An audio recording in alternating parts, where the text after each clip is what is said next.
One of the most important roles that a leader plays is their ability to paint a positive vision of the future for their teams and their workforce. And more importantly, to inspire them to take that vision and derive meaning from their work, which ultimately results in achieving objectives and goals for the organization or the team. Leadership 101, right? Over the years, I've worked with thousands of leaders and professionals to help them develop and deliver those critical, inspiring messages for their teams through coaching them on all facets of their executive presence.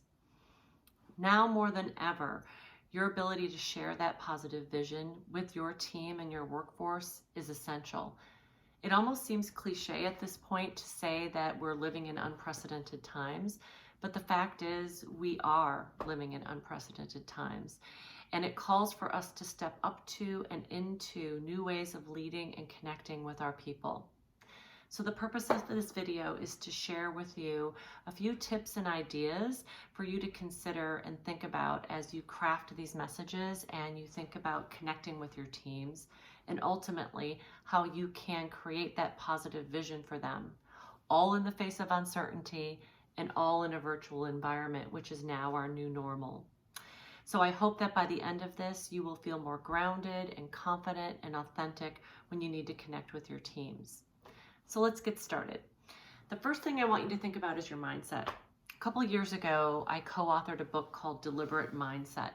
And the purpose of that book was all around helping leaders and professionals develop a more intentional and powerful mindset when they were about to have a high-stakes conversation or deliver a high-stakes presentation.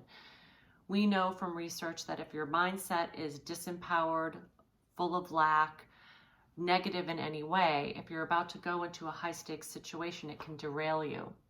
So one of the first steps in creating a more deliberate and intentional mindset is to acknowledge the mindset that you have right now. So one of the tools that I want to share with you that I find to be really helpful, which helps you acknowledge where you're at, is something called the emotional scale. So you can take out a piece of paper, draw a line down the middle, and I want you to write a range or a continuum of emotions from the bottom to the top, the bottom being the more negative emotions, all the way to the top, more positively oriented emotions. So your scale might look like at the very bottom, despair, grief, frustration, anger, uncertainty. And notice my hand is going up because with each one, it's inching up just a little bit, ever so slightly. Maybe it goes from those lower, more negative emotions to, if you think about, I feel kind of neutral, not so negative, but not so charged. Maybe from neutral to hopeful. Maybe from hopeful to more certain. Ultimately, for me at the top of my scale, it might be empowered.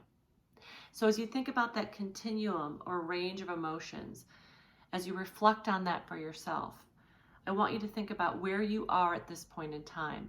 And this can change and fluctuate from day to day. Sometimes in the middle of the day, it might fluctuate.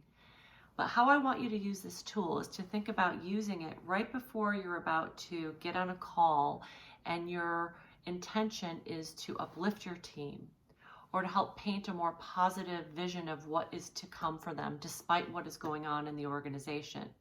And I want you to think about if you are very, very low on that emotional scale, your ability to be credible in delivering that message is diminished because it's inauthentic.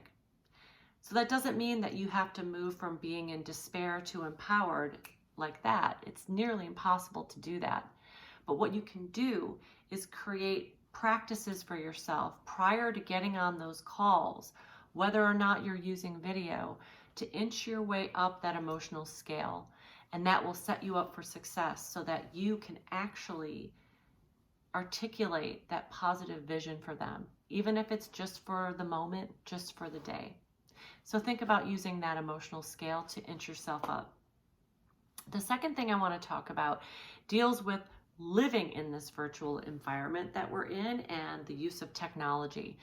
For many of you, you might have members of your team or you yourself may have been working virtual for a long time. But the fact is, millions of Americans, this is the first time that they've had to work from home. And so we are left to communicating with our teams solely through conference calls, chat, email, or video. So I want you to think about not only accepting that that is the reality that we're in rather than fighting it, but think about how you might, as a leader, actually be able to thrive in this environment. And what do I mean by thrive? So a couple things I want to say. One is you can connect with your people individually, in smaller cohorts, or in teams, bigger groups, more frequently than you could when you were face-to-face. So you actually have more access to them, and you have more vehicles through which to access them. So it could be a quick text message to the team in the morning, uplifting them with a message, letting them know that you care. Maybe you're on a conference call and you want to include other people in the forming of an agenda. My suggestion, when possible, depending on your technology platform and the requirements that you have, is to default to using video yourself. That doesn't mean that everyone that's on the call has to be using video, but when you're delivering an important message to your team, if they can not only hear you but see you, you will not only have a much more engaged level of engagement with your team, but your level of credibility and ability to paint that positive vision for them is going to be much higher because they can see you. So when you think about that advent or that using of video, I want you to think about the environment that you're in. So when I was getting set up to record this video for all of you today, I was actually thinking about the lighting, how I was sitting, how close I was to the camera, what was in the background, the noise, all of those things I want you to be thoughtful of, and perhaps even record yourself on the phone and play it back for yourself first so you can see how you're perceived.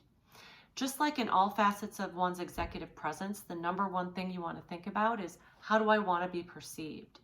And with the use of video, you can actually see for yourself how you're perceived, because you can in fact see yourself. So do a couple of dry runs. Don't be right on top of the camera. Sit back a little bit. And also think about your connection point with people is actually the lens of the camera. So rather than looking at the thumbnail of yourself or messing with your hair or forgetting that you're even on camera, think about your portal to the people on the other side of this webinar or video chat is through that lens. So use it to your advantage to connect with people. Finally, the third and probably most important thing on your minds is the actual message itself. We're not going to get into a down and dirty lesson on crafting a message, but what I will say and encourage you to think about is going beyond the facts. So you have a lot of facts, a lot of directives that are changing on a daily basis, and these messages and status updates need to be delivered consistently and with frequency. But I want you to think about, in combination with those facts, how does that fact or that change in direction lend itself to the future state of the group, the project, or the organization as a whole? Your ability to fluctuate between current state and future state. It's an actual storytelling methodology that Nancy Duarte developed, really pulls people into that state of new bliss. We might not know what that new state looks like yet, but if you can help juxtapose this current state to the future state, for example, by cutting back on the resources for this project right now and shortening the timeline, we will ensure that we hit the target sooner, therefore ensuring the stability of this technology platform we're developing for our clients who need it immediately. So anytime you're delivering a fact or status update, juxtapose it from the current state to the future state, which helps paint that future vision for the people that are working for you and with you. So that's all we have for you right now about painting that positive future or vision for your team.